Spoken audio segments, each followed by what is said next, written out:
Welcome to a new anime review series. No, this is not ReZero. Don't worry, we'll still do it. This is reviewing a series that I never expected to review on this channel, on my channel. As long as I've been reviewing anime now for a little over 3 years, and I never expected to review this series. Now, in case you're wondering, was I recommended to watch this series? No, because here's the reason why. I originally watched this series almost 20 years ago. Yep. What series is it? Dragon Ball, the series that started the DBZ franchise. Yep. Yeah, this is it. Now, DBZ is a lot more popular than Dragon Ball simply because of all the sci-fi aspects and the fact they introduced a lot of tropes associated with the series. The yelling, the golden hair, basically Super Saiyan mode. This is years before they did that. Now, this is talking about the very first saga of Dragon Ball, the Emperor Pilaf saga, which covers the first 13 episodes of the anime, and from looks like the first about how many chapters is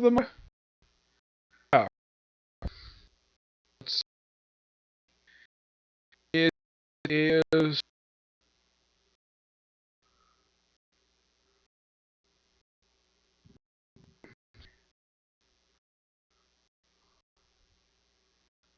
covers the first 23 chapters and the first two volumes of the manga. Yes, I've read these. Now, in the very first episode of the series, we're introduced to two characters. Two characters who become integral, who basically be still part of this series to this very day, Goku and Bulma. Now, Goku, you're probably thinking, wait, is this the version voiced by Sean Schemmel? Nope, this is the kid Goku. Like, oh crap, is this GT again? Nope, it's not GT. This is what inspired GT. Voiced here by Stephanie Norina, I think her name is. In later years, basically, she's voiced by Colleen Clickenbeard. By the way, this franchise is notorious for having like 5 or 6 dubs to it. Yeah, but here's the thing. The most infamous and really bad dub is the Ocean dub. Because they're notorious basically for changing stuff that's completely unnecessary to change. Changing beer to colored water, making bodies disappear, and come up with the most strangest lines. Like when in the Vegeta saga, when they destroy a building, it's like, too bad it's Sunday, otherwise the building full. Or saying, I can see their parachutes. Or, we almost went away with the dinosaurs, even though the show is basically notorious for showing dinosaurs. Yep. Those are the famous lines from the Ocean dub. This is the Funimation dub. I'm watching the Funimation streaming service. Why? Because I feel like it. And yes, I will still do ReZero when I get a chance to read the first 9 light novels. Now, I originally read... This was actually... Believe it or not, the Dragon Ball manga was the first manga I ever actually finished. Now, I finished this manga, believe it or not, about 5... I think it was about 6, maybe about 10 years ago, I think it was, that I finished the manga. It took me a little while, I got it done, but the strange thing is, my local library, when they had it, they had the initial Dragon Ball Z, the chapters were depth, or... Because here's kind of the thing about the manga. They had 16 volumes, Dragon Ball, and then, like, what would be volume 17 was changed to Dragon Ball Z, probably because of the series, and it was like 26 volumes. If you're wondering how many volumes the series had, it was 40. Now, chapters, it was like 586. And for me anyways, this is one of my longest manga series I've ever finished up. It took me several years to finish it up. Now, aside from Goku and Bulma, what else is introduced in this first episode of the series? Well, we're introduced to the world of Dragon Ball, the Dragon Balls themselves, the Dino Capsules, yes, the Dino Capsules, made by Capsule Corp. And no, Capsule Corp does not make its debut in this first episode. As a matter of fact, it doesn't even show up until the start of the third saga of the damn series. I am not kidding. Actually, it's actually toward the end of the third saga was when it was first introduced. That's when pretty much where the whole bad thing about Bulma, more explored about Bulma. Yeah, because you probably think of her as like an eccentric, like, teenager, because here's the thing. Goku at the start of the series is 12. Bulma is 16. Currently, Bulma is basically over the age of 40, and Goku is like 37. Yep. Now, Also introduced in the very first episode is the infamous Dragon Radar. Yep. Also, if you notice when you watch the series, you're thinking, wait, Goku's having a tail. Is he going to turn into Ozaru? Now, the whole term Ozaru, that was not introduced until DBZ. He just turned into a giant monkey. And I think overall in the series, only happened about 2 or 3 times. It actually happens toward the end of this one. We'll get to that. And simply put, how Goku's first introduces Bulma is one of the most oddest introductions I've ever seen between 2 characters. Okay, he's coming back up to catch a really big fish. Bulma nearly runs over her freaking car, and then basically Goku knocks it over, and then she proceeds to shoot him. By the way, not the only time she shoots him over being, yeah. And she was like, I'm a girl. And here's the thing, Goku aside, now he does mention his grandfather, Gohan. Gohan is frequently mentioned a lot in Dragon Ball. In case you're wondering DBZ about Grandpa Gohan, he is never mentioned. I think he's brought up once in a flashback, but yeah, for some reason, in case you watch DBZ, you're probably thinking, and you watch this as you watch, like, wait, Gohan, you mean Goku's son Gohan, the one who's named after Grandpa Gohan? And I keep thinking, no, Oxygen makes an appearance. But here's the thing, Gohan, the old man Gohan, there's no mention of him at all in the entirety of either DBZ, GT, or Super. Yeah, he is never brought up at all. Why? No idea why. He just says he's basically the one who trained Goku in martial arts. Yep, and apparently he died sometime before the series. And Goku mentioned, yeah, his grandfather found in the mountains, basically raised there. The explanation for this is not explained until DBZ, basically the backstory of this. Excuse me. So, they introduced the whole concept of Dragon Balls here, and the 4-star Dragon Balls introduced. Simply put, in this episode, they've already found about 2 balls already, and Goku teams up with Bulma to find the rest of them, just so they can make a wish. And they go out traveling, and they meet several characters along the way throughout this entire saga. Yeah, in this entire 13 episodes, these following characters are actually introduced. First, Oolong. Yes, the shape-shifting pig. Yeah, you've been thinking, Oolong, you mean that minor character who showed up in DBZ who did jack frickin' squat the entire franchise? Yes, he first showed up here. We also introduced to Puar, another character who has done jack frickin' squat since the series ended, and Yamcha, a character who has done some stuff, but he's been somewhat downgraded over the years thanks to the introduction of Vegeta. Yep.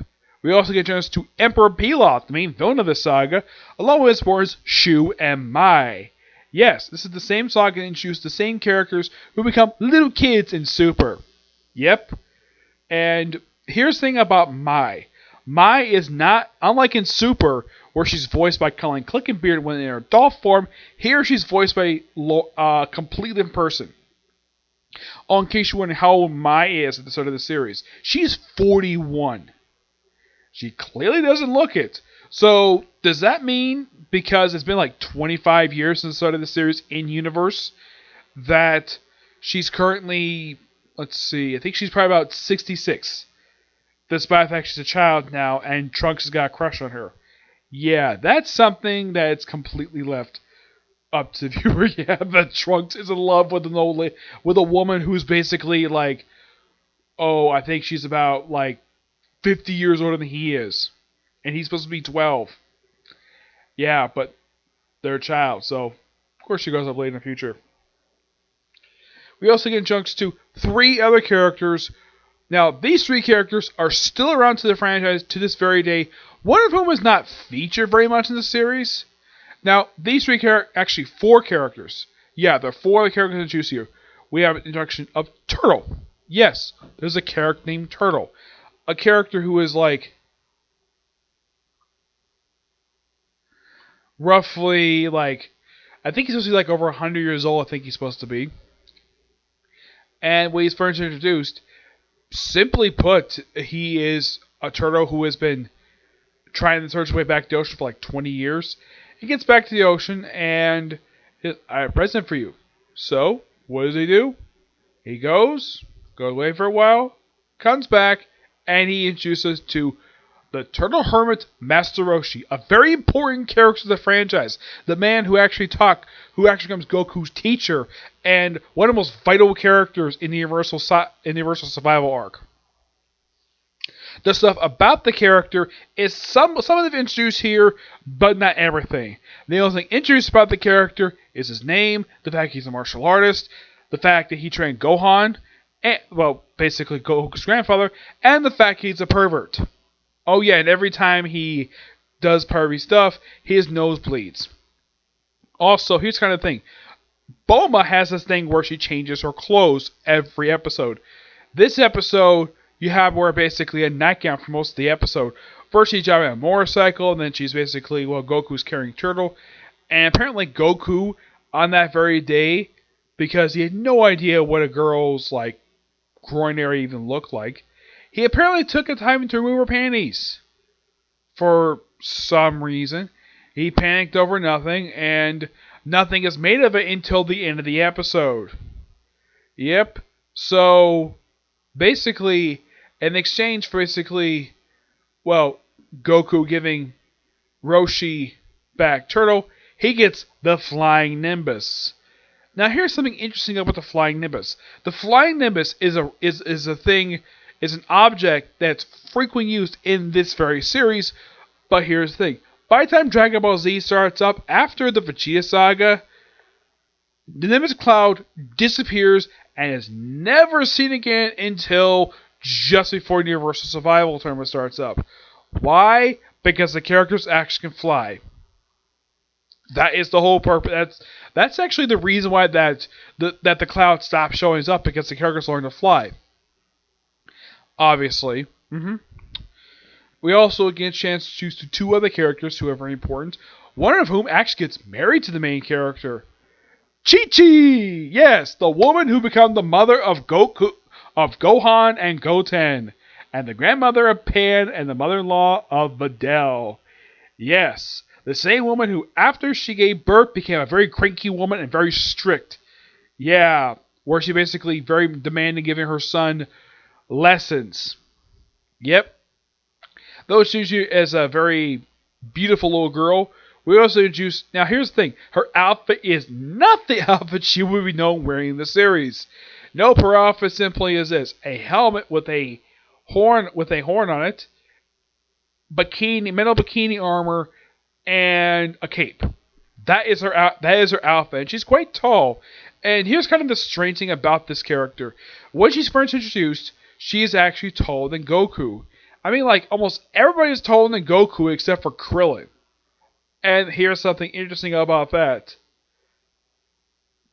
This particular thing, Krillin never goes taller than Goku. Never does.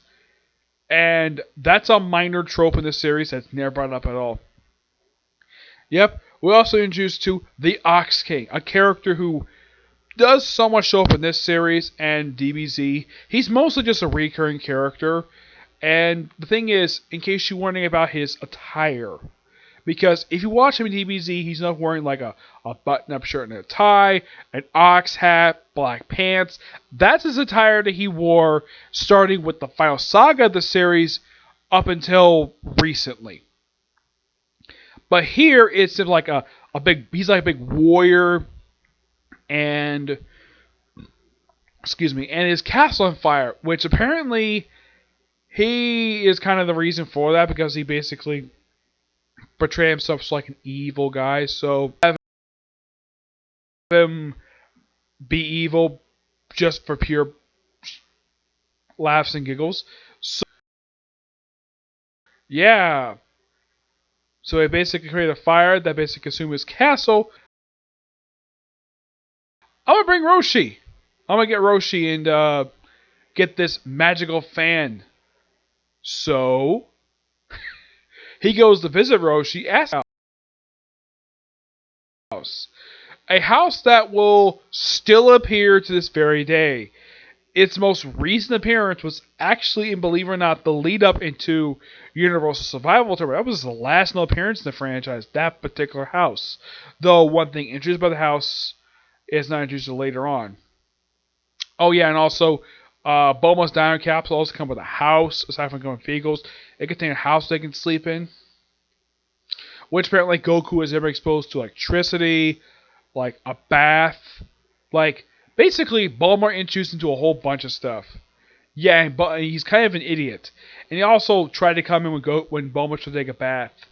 Like,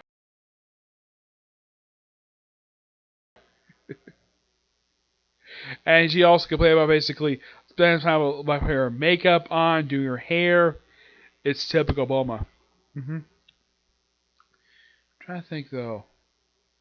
Yes, there's like one other character in choose here, but yeah, this character is only seen physically in like one episode of the entire series and of the entire franchise. Who is this character? Monster Carrot, a rabbit who can turn people into carrots by touching them. I am not kidding. And he has a gang called the Rabbits. Yep, and apparently Yamcha is familiar with him. Yeah, that was never explained. My guess is he probably heard about the character, heard about this guy, he probably read about him, probably has seen him physically in person. Yeah, he shows up for like one episode, and then eventually he just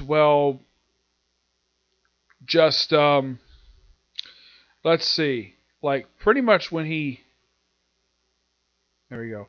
Yeah, when he first shows up, he turns Bulma into a carrot. Oh, he's able to turn it back thanks to, well, Goku beating up Monster Carrot. And what does Goku do to Monster Carrot? He takes him and his two henchmen to the moon. Yep, the moon. A place that has no oxygen. How the heck these people are even breathing is never explained, because after this, he is never mentioned again in the series. He shows up as one episode, I think it was episode 8, and that's all you get for the character. We also see basically the Pilaf gang a lot of the time basically gathering Dragon Balls and basically failing miserably at it. Shu, in case you know what this guy is, he is a dog ninja. Yep, Pilaf is an imp. A blue imp who's got this massive palace, which they mentioned in the final episode. He took 10 years to build the damn thing. Yep, so eventually Goku and his group basically eventually come to the castle thanks to Pilaf taking most of the Dragon Balls. The Goku had the Force of Dragon Ball him the whole entire saga in a bag attached to his wrist. Oh yeah, he also carries around a power pole. Yeah, that's actually introduced in the very first episode of the series. What this power pole is at this point is never explained. I will explain at a later date what I talk about later on in the series, what the power pole basically, what the origin of this thing is. Basically, this thing is used as Goku's own personal weapon. It can basically extend and retract, and it's kept in a pouch on Goku's back that he keeps with him throughout most of the series. Yeah, after the final saga, but pretty much at the end of the second to last saga of this series, the power pole disappears and is never mentioned. It's seen like a couple times after this, but it doesn't really do anything. I think its most recent appearance to date was actually also in the lead up to the Universal Survival Turn Dragon Ball Super, where it's used to move a particular area, which I'll get to in the second last saga of Dragon Ball. Oh yeah, and also because it's episodic, almost like every couple episodes they have to get a new card because it gets getting wrecked. Of course, the first card got wrecked by Goku. Another card got wrecked by Goku by trying out a move that actually will become his signature move of the entire franchise, the Kamehameha Wave, which shows up in like every single saga. Here's the thing, in some of this early stuff, he doesn't really use it very much because the Kamehameha Wave uses up a lot of energy. Yeah, something interesting that the first energy move used the entire series by the good character series is the Kamehameha Wave. Like, this is a move that's very much a staple of the Dragon Ball franchise. How many users of this move is actually quite small. It's mostly Goku, Roshi, Krillin knows, yes, he does know it, along with Gohan, Goten, and I think Pan knows it. She knows in GT. And yeah, that's it. Goku first basically learns it really quickly by using on a car. Yeah, in case you wonder how many times he used it in this saga, he only uses it twice. He's used it in the introduction episode and in what's roughly about like the second last episode of this season. This arc, anyways. Eventually, this all leads to Pilaf's hideout, which is quite interesting. It becomes less episodic, more like a serial, basically, once they get to Pilaf's castle. Because, well, why not? And we see various rooms of the place. They get trapped briefly. They get freed by accident. They get trapped again. And this, of course, after they got all the Dragon Balls about to use the wish, of course, Goku uses his command wave to try to blast a hole in the wall. But it creates a small enough hole, basically, to get out. And then eventually they're actually sent to another room where they're meant to bake in the morning. But thanks to Goku look at the moon, we get the reasoning. Now, basically, apparently Gohan was killed by being trampled to death by a mysterious monster. What monster is this? Ozaru. Yeah, Goku turns into it for the first time ever in the series by looking at the moon. Yep. And he goes on a freaking rampage. He pretty much eviscerates and just almost completely destroys Pilaf's palace. Though, here's kind of the thing. How what they were doing was they were sleeping. Of course, Pilaf wears similar clothes he normally wears. Mai is wearing a pink nightgown. And she was wearing, like, normal ninja pajamas. Of course, try to get away. And, of course, they come back to it. And...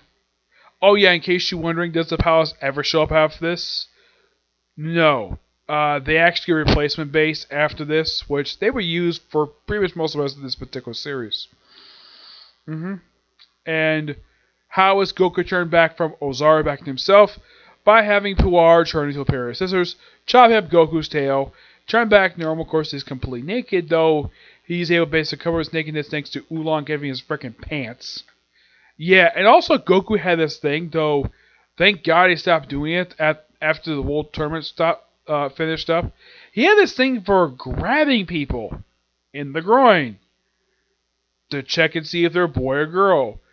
Yeah, he would do this a lot early on in the series, which Goku was told frequently to stop doing that. The last person he did it to was a character show up in the World Tournament arc. But yeah, after he did this one person, he never did it again. Like he touched you're a girl. You're a boy. Yep, that was a very... I'm not sure what he would call it. It just basically was something he did. It's a habit that he did throughout the early first few sagas of the series. And then he eventually just stopped. Yeah, he stopped and never did it again. Yeah, as far as I can tell, he never did it for the rest of the series. Yep. Trying to think, though. Well, oh yeah, and the final episode introduction to Shinron. Oh, I should mention this. Yamcha is the first character that Christopher Sabat voices in the series. Yeah, Monica Rial voices Bulma, which she still voiced Bulma in every single Dragon Ball series to date, and all the movies. All 5 series, Dragon Ball Z, Dragon Ball GT, Super, and Kai, all 5 series, including all the films, and yeah. And she's still currently the voice actor. She's pretty much been the main voice actor for Funimation since they first got the dub. Christopher Sabat in this saga, in this first one, just voices 2 characters. Yamcha and one other very important character who, after this saga, will not show up again until the end of the Red Ribbon Army saga, which came after the World Tournament. And that is Shinron, a character who's also voiced by Christopher Sabat. Yeah, that's the thing with this series, is that Christopher Sabat voices about... and it's a joke in this series, introduced by fans, that Christopher Sabat voices pretty much 50% of Dragon Ball Z. Why does this? No idea. If you wonder what his third character he voiced in the series, he actually does not show up until, I kid you not, the Red Rubber Naruto saga. And he gives the Vegeta voice. I have no idea why. But yeah, for some reason he voices him like he's voicing Vegeta. I will get to the Red Ribbon Saga in episode 3 for this series. Well, basically in part 3 of the series. Yep. I'm trying to think, was anything else? Oh yeah, basically this whole saga introduced a couple things they can pretty much resolve at the very end. Like Bowman trying to find a boyfriend and Yamcha being shy around beautiful women, though he fakely proclaimed his love to a little girl. Basically Chi-Chi. Also, they had this thing where Goku first met the Ox King. It's like he briefly say, "Where's the moves? My grandpa taught me that." Gohan, Gohan. He was my sparring partner. Would you like to marry my daughter? Yeah, that was pretty much their introduction to each other, which I thought was so hilarious. Like, okay, so it's like, oh, you're Gohan's grandson. Would you like to marry my daughter? Okay, which that end up happening. Believe it or not, they actually tease this in a later saga. They mention this again, but after that, they don't mention this wedding again until like the end of this series. Yeah, of Goku and Chi-Chi getting married. But saying so this saga that introduced that particular thing that people don't really like about DPC is Chi-Chi and how much annoying she is and how strict she is. Oh yeah, and apparently there's a minor joke about her later on where they joke she's flat chested. I am not kidding about that. Yeah, also when Roshi's introduced, he is seeing Bulma's groin, and both him and Turtle say they're both shocked the fact that Bulma would show that off. And of course, when Bulma finds about this later, she ends up shooting Goku. By the way, bullets do nothing to him. They basically sting. They don't really hurt him. It's like, they're not going to kill him, I'm going to basically beat the crap out of you to take out my panties. Yep. Roshi, of course, when he uses Kamehameha, he destroys the castle, but he basically makes... Okay, even though I lost my castle, I'll make peace to the village anyways. Though his castle gets on fire again by the end of the series. Yeah, I will get to that when I get to the Piccolo Jr. arc of this series. Yep. Yeah, but that's pretty much it for this particular review. Tomorrow, expect to see a review of pretty much continuation of this series, basically several other sagas. The only reason I'm not going to do any more tonight because it's getting half late. Yep, so expect to see reviews for this particular series tomorrow.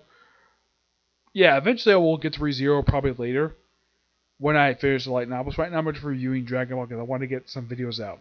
Okay? But see you in the next video. Bye.